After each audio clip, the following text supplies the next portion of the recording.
The Fibber McGee and Molly Show.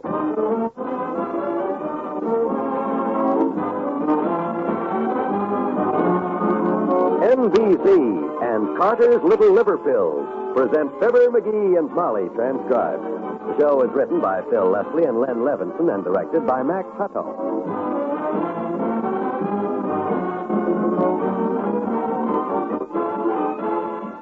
We'll join Fibber and Molly in just a moment. This is Barbara Stanwyck. A little while ago, I learned something deeply disturbing. It's about children, our children.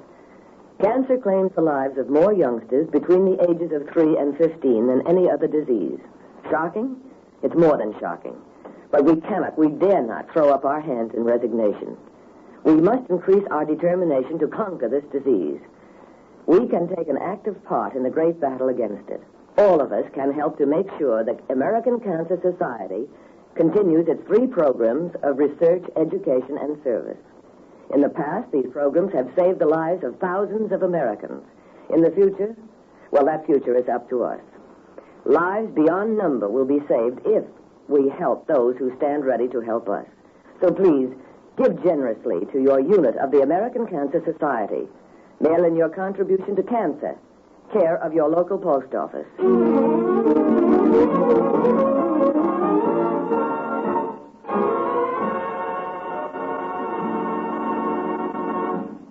Earlier today, up in the attic at 79 Wistful Vista, the following conversation took place. Gee whiz, look at this old tennis racket. I clean forgot all about it. Hey, Molly, look what I found behind the old trunk. What is it? Oh, an old snowshoe. Don't get so excited. One snowshoe isn't any. Yeah, Molly, it's a tennis racket. Oh. Yes. Very handsome. Looks like somebody's been using it to strain spaghetti with. All it needs is to be restrung, that's all. I could use some good, healthy exercise. I think I'll take this thing downtown and have it fixed up. Shouldn't cost more than a couple of bucks. So, Mr. McGee went down to the sports shop where he said to the proprietor, $6.50, Bud, for restringing a tennis racket that's older than you are? Why, that's exorbitant.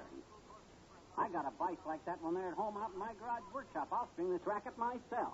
Good. Just sell me enough catgut to do the job. Mister, they never used catgut for anything except violin strings. What they used was sheep gut or beef gut. Okay, what kind of gut you got? You got sheep gut. You sheep gut? Not our sheep gut. It's 20 cents a foot. You need 32 feet. That'll be $6.40. What? You better take this special nylon. 32 feet for $1. Oh. and that's why we now find Mr. McGee in his workshop with his tennis racket, 32 feet of nylon string, and a skeptical wife who says, Nylon? That tangle of shiny-looking string is nylon? Yep. They used to use sheep gut or beef gut, you see, but gut got too expensive, so now they string rackets with nylon. Well, if you have the same luck with nylon I have, dearie, you'll have the first tennis racket in town with a runner in it. Where did you learn to string tennis rackets anyhow? Right here in this garage, at this very bench, my dear. When? Starting right this moment. Oh. First thing I do is put my racket in this vise to hold it good. Careful now, don't get hurt. What'd I do with that nylon? I just had 32 foot of nylon here. It fell on the floor. Watch it, you've got your feet in it. Doggone stuff is sure tangled. First thing I better do is unsnarl this snarl and find the end of it. Hey, McGee, you out there? Yeah, we're in here, Doc. Hello, Dr. Gamble. Oh, Molly. And good day to you, low, wide, and homely. What's with the snarled up line? Practicing your fishing and hooked a bass? Big mouth? No, but I seem to have attracted a sulfur-bottomed whale. He's getting ready to restring a tennis racket, Doctor. Yeah, you can stick around and watch if you keep quiet, Fatso. I'll have all this string strung in here in 2 shakes of a cat's tail. I thought they used cat gut for that. Shows how much you know about stringing tennis rackets. They never did use cat gut.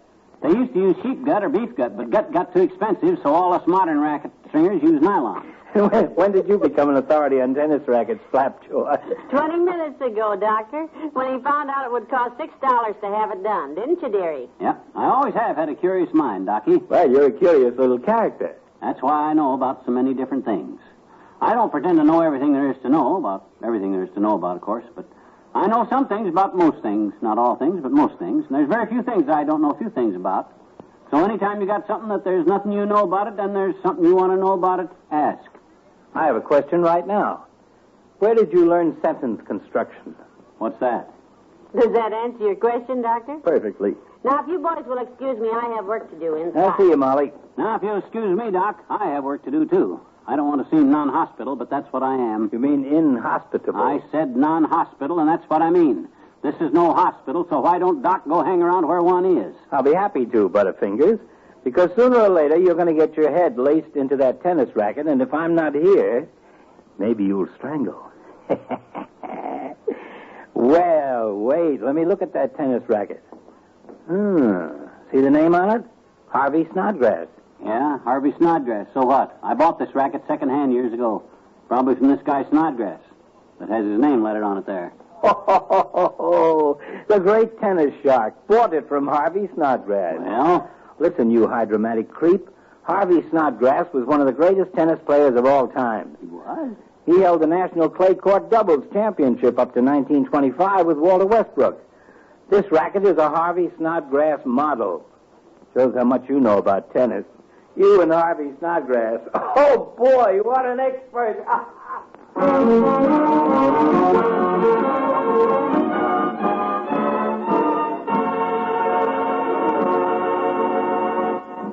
Back to Wistful Vista in a minute. Here is a dramatized scene in your doctor's office. You're in excellent health, but a word of caution. There's no need for you to take laxatives regularly. Is that really true, Doctor? Yes, 5 New York doctors now have proved you can break the laxative habit and regain that wonderful feeling that goes with natural regularity. 83% of the cases tested did it. So can you. That's great, Doctor, but how do I do it? Stop taking whatever you now take. Instead, every night for 1 week, take 2 Carter's Little Liver Pills. Second week, 1 each night. Third week, 1 every other night. Then, nothing. Every day, drink plenty of liquids.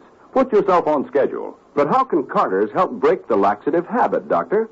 Because Carter's not only relieve irregularity, they also improve the flow of liver bile that's needed for natural regularity. When worry, overeating, overwork make you irregular temporarily, take Carter's temporarily and don't get the laxative habit.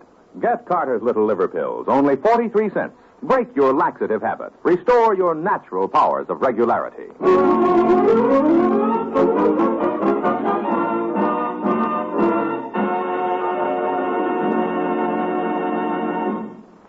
Now, pull this a little tighter. A little more. Tie a knot in it to hold it. Say, McGee, aren't you coming in the house to eat? I can't stop in the middle of stringing this racket, Molly, or all the strings will come unstrung. I'm getting a little unstrung myself trying to keep your lunch warm. Oh, I'm sorry, kiddo, but this is a delicate job. Working on an old tennis racket like this is like working on a fine old violin. No. Especially when it's a genuine autographed Harvey Snodgrass. You see where he signed it there in gold? Mm-hmm. This is coming along good. Tie another knot in here. Did you say this tennis racket was like an old violin? Yeah, why? Because it's getting a little bowed on top there. Oh, where? The top of that racket is curled over like a slice of last week's Swiss. Where? Oh, I never noticed that. Too much tension, I guess. Don't know my own strength. I'll fix that in a jiffy.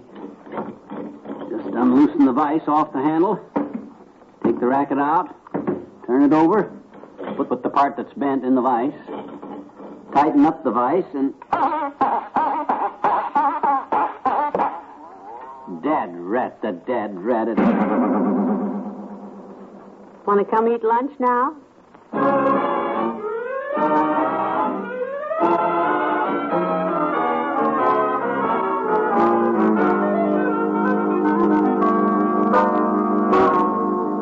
little tighter. And get a knot in there. Well, how are you and Harvey Snodgrass getting along by now? Say, you're nearly finished this time. Yep, had to go buy a whole new 32-foot of nylon, but it's worth it. Fine old racket like this. Doctor boy! In the garage, Mr. Oldtimer. Oh, there you are, kids. In the garage. Yeah.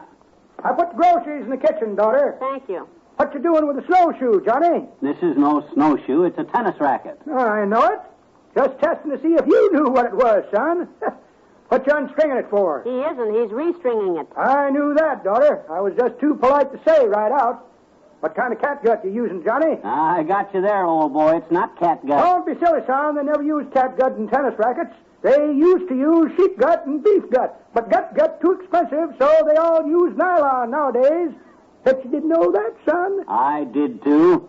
Only you never let me have a chance to say it. Say, how do you know so much about tennis, Mr. Oldtimer? Had me a tennis relative, daughter. He used to be a champion. Say, speaking of champions, this racket used to be... This fellow was a 7th or 8th cousin of mine and a great player. This racket here is the model that was designed by a champ who played... Yep, he's considerable younger than me, of course, and he used to be known as California Flash. On account of he was faster than lightning, and he was from California, you see. Well, sir, this championship model racket is named after... Who was this cousin of yours, Mr. Oldtimer? Boy named Harvey Snodgrass. This fellow... Harvey Snodgrass? Why... Old Harv held the clay court doubles championships up to 1925 with Walter Westbrook. Huh? But I got work to do, kids. So long. All right, old Harv, one of these days find out how Snodgrass is doing out there. That old dodo didn't leave me a chance to get a word in edgewise. That's quite a trick, too. Well, are you about finished? Just this one more knot. There. Now I'll snip it off close to the frame. There it is.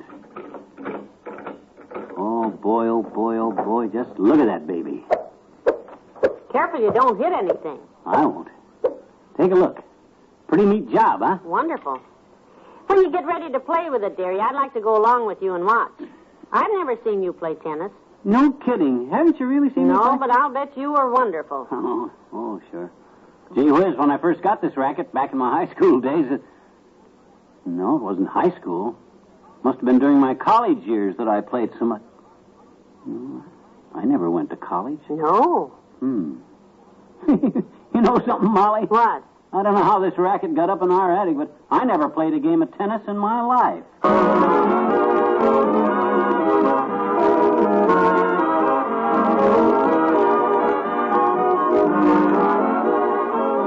Fibber and Molly will be right back. Well, this is Roy Rogers. And this is Dale Evans. We'd like to take a minute here to remind you about our weekly radio program on NBC. Roy and I really enjoy bringing you these adventure stories every week, and we're real happy to have the Mellow Men as our singing partners on the Roy Rogers Show. Roy, tell the folks listening about this week's story. It's real exciting. Well, now, Dale, I don't think that we'd better give away the story we're going to be telling. I'd just like the folks to find out all about it as we go along. Well, maybe you're right. But we can tell them that along with you and me and the Mellow Men will be Pat Brady, as well as Bullet, the Wonder Dog, and Roy's horse, Trigger. Together we bring you stories and songs of the West.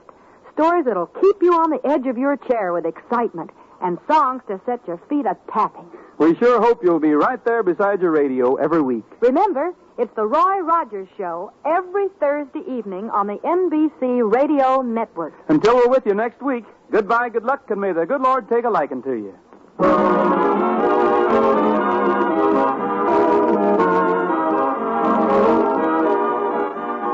McGee, the old-timer's here to see you. Okay, I'm in the living room. Hey, Johnny, I just saw Doc Gamble. He tells me that tennis racket is a Harvey Snodgrass. Yeah, you want to buy it? Buy it? Harvey sent me that racket back in 1925. I loaned it to you in 1938 when you started getting thick around the middle, remember? My gosh. Oh, sure I do. I was going to take up tennis and trim down my middle to... What are you staring at? Your middle. Hmm? Keep the racket, son. You ain't through with it. Good night. Good night, all.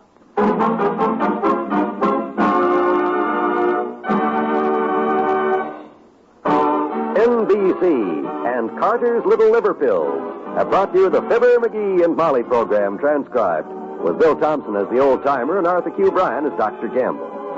This is John Wald inviting you to be with us again tomorrow night when a surgeon's verdict causes some anxious moments for Fibber, McGee, and Molly.